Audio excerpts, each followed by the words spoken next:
Lucas 22, versão NVT. Judas concorda em trair Jesus.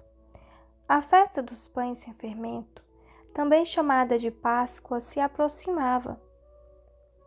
Os principais sacerdotes e mestres da lei tramavam uma forma de matar Jesus, mas tinham medo da reação do povo. Então, Satanás entrou em Judas Iscariotes, um dos 12, e ele foi aos principais sacerdotes e aos capitães da guarda do templo para combinar a melhor maneira de lhes entregar Jesus. Eles ficaram muito satisfeitos e lhe prometeram dinheiro. Judas concordou e começou a procurar uma oportunidade de trair Jesus, mas que o prendessem quando as multidões não estivessem por perto. A última Páscoa. Chegou o dia da festa dos pães sem fermento, quando o cordeiro pascual era sacrificado. Jesus mandou Pedro e João na frente e disse: "Vão e prepare a refeição da Páscoa, para que a comamos juntos." "Onde o Senhor quer que a preparamos?" perguntaram. Ele respondeu: "Logo que vocês entrarem em Jerusalém, um homem carregando uma vasilha de água virá ao seu encontro. Sigam-no. Na casa onde ele entrar, digam ao dono: o mestre pergunta: onde fica o aposento no qual comerei a refeição da Páscoa com os meus discípulos?" Ele os levará a uma sala grande, do andar superior, que já estará arrumada. Preparem ali a refeição. Eles foram e encontraram tudo como Jesus tinha dito, e ali prepararam a refeição da Páscoa. Quando chegou a hora, Jesus e seus apóstolos tomaram lugar à mesa. Jesus disse: "Estava ansioso para comer a refeição da Páscoa com vocês, antes do meu sofrimento.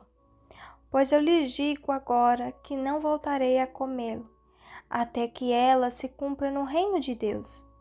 Então tomou um cálice de vinho e agradeceu a Deus. Depois disse: "Tomem isto e partilhem entre vocês, pois não beberei vinho outra vez, até que venha o reino de Deus." Tomou o pão e agradeceu a Deus. Depois partiu-o e deu aos seus discípulos, dizendo: "Este é meu corpo, entregue por vocês. Faça isso em memória de mim." Depois da ceia, Jesus tomou o cálice de vinho e disse: "Este é o cálice da nova aliança, confirmada com o meu sangue, que é derramada como sacrifício por vocês. Mas aqui, partilhando na mesa conosco, está o homem que vai me trair. Pois foi determinado que o Filho do Homem deve morrer, mas que aflição espera aquele que o trair." Os discípulos perguntavam uns aos outros qual deles faria uma coisa dessas. Depois começaram a discutir entre si qual deles era o mais importante. Jesus lhes disse: "Neste mundo, os reis e os grandes homens exercem poder sobre o povo e, no entanto, são chamados de seus benfeitores. Entre vocês, porém, será diferente, que o maior entre vocês ocupe a posição inferior e o líder seja o servo. Quem é o mais importante, o que está à mesa ou o que serve? Não é aquele que está à mesa? Mas é que não, pois eu estou entre vocês como quem serve. Vocês permaneceram comigo durante o meu tempo de provação. E assim como meu Pai me concedeu um reino, eu agora lhes concedo o direito de comer e beber à minha mesa. Em meu reino, vocês se sentarão em tronos e julgarão as 12 tribos de Israel. Jesus prediz a negação de Pedro. Então o Senhor disse: Simão, Simão, Satanás pediu para peneirar cada um de vocês como trigo. Contudo, supliquei em oração por você, Simão, para que sua fé não vacile. Portanto, quando tiver se arrependido e voltado para mim, fortaleça seus irmãos. Pedro disse: Senhor, estou pronto a ir para a prisão e até a morrer ao seu lado. Jesus, porém, respondeu: Pedro, vou lhe dizer uma coisa. Hoje, antes que o galo cante, você negará 3 vezes que me conhece. Em seguida, Jesus lhes perguntou: Quando eu os enviei para anunciar as boas novas, sem dinheiro, sem bolsa de viagem e sem sandálias extras, alguma coisa lhes faltou? Não, responderam eles. Então ele disse: Agora, porém, peguem dinheiro e uma bolsa de viagem, e se não tiverem uma espada, venda sua capa e comprem uma. Pois é necessário que se cumpra essa profecia a meu respeito. Ele foi contado entre os rebeldes. Sim, tudo o que os profetas escreveram a meu respeito se cumprirá. Eles responderam: Senhor, temos aqui 2 espadas.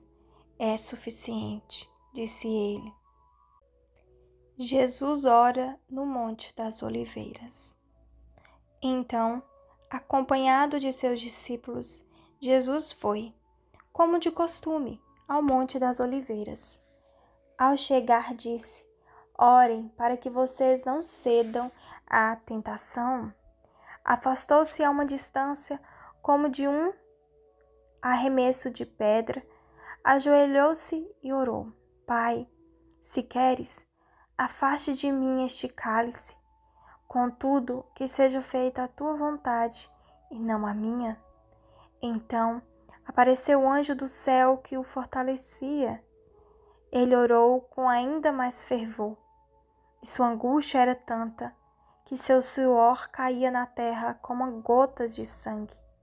Por fim, ele se levantou, voltou aos discípulos e o encontrou dormindo, exaustos de tristeza. Por que vocês dormem? Perguntou ele. Levantem-se e orem para que não cedam à tentação. Jesus é traído e preso. Enquanto Jesus ainda falava, chegou uma multidão conduzida por Judas, um dos 12. Ele se aproximou de Jesus e o cumprimentou com um beijo. Jesus, porém, lhe disse: Judas, com um beijo você trai o Filho do Homem? Quando aqueles que estavam com Jesus viram o que ia acontecer, disseram: Senhor, devemos lutar? Trouxemos as espadas. E um deles feriu o servo do sumo sacerdote, cortando-lhe a orelha direita. Mas Jesus disse: Basta. E, tocando a orelha do homem, curou-o. Então Jesus se dirigiu aos principais sacerdotes, aos capitães da guarda do templo e aos líderes do povo que tinha vindo buscá-lo. Por acaso sou um revolucionário, perigoso para que venham me prender com espadas e pedaços de pau? Por que não me prenderam no templo? Todos os dias eu estava ali ensinando. Mas esta é a hora de vocês, o tempo em que reina o poder das trevas. Pedro nega Jesus. Então eles o prenderam e o levaram à casa do sumo sacerdote. Pedro seguiu de longe. Os guardas acenderam uma fogueira no meio do pátio e sentaram-se em volta, e Pedro sentou-se com eles. Uma criada o notou à luz da fogueira e começou a olhar fixamente para ele. Por fim disse: Este homem era um dos seguidores de Jesus. Mas Pedro negou, dizendo: Mulher, eu não o conheço. Pouco depois, um homem olhou para ele e disse: Você também é um deles. Não sou, retrucou Pedro. Cerca de 1 hora mais tarde, outro homem afirmou: Com certeza, esse aí também estava com ele, pois também é galileu. Pedro, porém, respondeu: Homem, eu não sei do que você está falando. E no mesmo instante, o galo cantou. Então o Senhor se voltou e olhou para Pedro, e Pedro se lembrou das palavras dele: Hoje, antes que o galo cante, você me negará 3 vezes. E Pedro saiu dali, chorando amargamente. Os guardas encarregados de Jesus começaram a zombar dele e bater nele. Vendaram seus olhos e diziam: Profetize para nós, quem foi que lhe bateu desta vez? E o insultavam de muitas outras maneiras. O julgamento de Jesus diante do conselho. Ao amanhecer, todos os líderes do povo se reuniram, incluindo os principais sacerdotes e os mestres da lei. Jesus foi conduzido à presença desse conselho e eles perguntaram: Diga-nos, você é o Cristo? Jesus respondeu: Se eu lhes disser, de modo algum acreditarão em mim? E se eu lhes fizer uma pergunta, não responderão? Mas de agora em diante o Filho do Homem se sentará à direita do Deus Poderoso. Todos gritaram: Então você afirma que é o Filho de Deus? E ele respondeu: Vocês dizem que eu sou. Que necessidade temos de outras testemunhas? Disseram eles. Nós mesmos o ouvimos de sua boca.